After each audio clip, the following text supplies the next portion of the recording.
Hi, Steve Arterburn here again for our seventh session. This is the last thing that we're going to talk about to stop doing. Next week, we're going to crank it up with starting the 7 things that we can begin to do to change a relationship forever. And of course, this is from the 7-Minute Marriage Solution. Today, number 7 thing to stop, and I hope that you've seen over the past other study sessions that stopping these things really do change a relationship. Sad thing is, many times they're so difficult to stop. It takes work. It takes additional help. And for many of these things, there is no quick fix or instant solution. I know all of us, we love the quick fix and instant solution. We're very impatient people. We pace in front of the microwave because it's just not heating fast enough. But when we decide to do the work, things can really get better. And every one of these things to stop in your relationship can truly change that relationship forever. And so we come down to number 7, and that is to stop focusing only on your own self-interest. You know, some people get married, and let's say a woman marries, and all she cares about is how much money he makes and what she can do with it. And he feels just as objectified as a woman feels when a man's looking at pornography. He starts to feel like I'm just a role. I'm a paycheck provider. And it really causes tremendous anger, bitterness, and disconnection because of that. A woman can change that, of course, by starting to focus on what it takes for him to make that money if he's the breadwinner.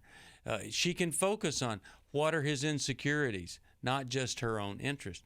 A man, I mean, so many men, they might as well have just stayed home with mom, because what they did was they married somebody that they wanted to act like mom. And again, it's like this person is a role, or they're an object in their life, and all they care about is their stuff and what they're entitled to do, and the sports they watch, or the golf they play, and all of that.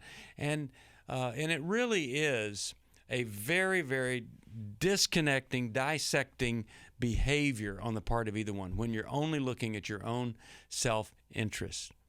You know, one of the best ways out of that is to sit down in this 7-minute solution section that we'll talk about.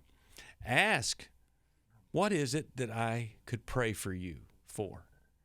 Wow, what a different thing than, hey, here are all my problems, here are all my needs, here's what I need you to do for me today. Hey, let's start with how I could pray for you. What are the areas of your life that need some help? And I'll be thinking about it today. I'll be praying about it, because I'm not just focused on my own self-interest.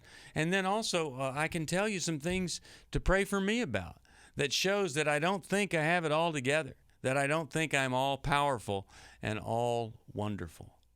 But we really need to try to see things from that other person's perspective. They call it empathy, not just pity or sympathy, but truly trying to feel how they feel. And this is really important.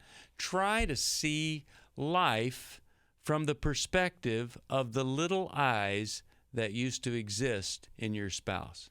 What was it like for them growing up as a child? What was it like in those teen years? What was it like when they launched out with so many high hopes in the early adult years?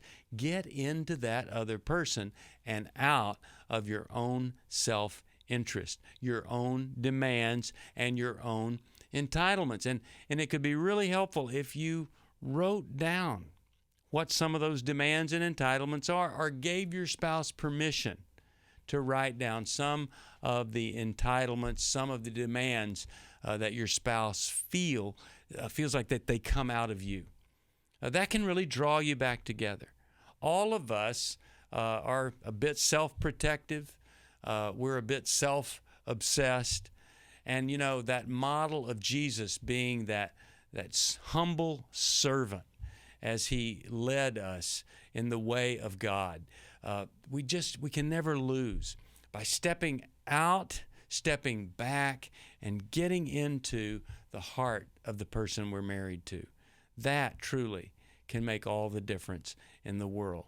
So if you've been accused or you sense that you're just a bit too much into yourself, get into your spouse. And then the two of you go out and get into helping some other people. Reach out. Become a partnership that is a ministry to other people.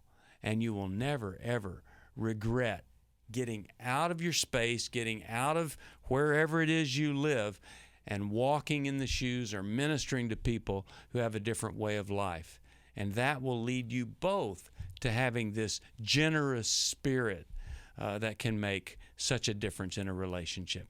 I hope and pray that you'll be able to stop all of the self-interest that can be so selfish and self-centered and start to focus on the person that you love.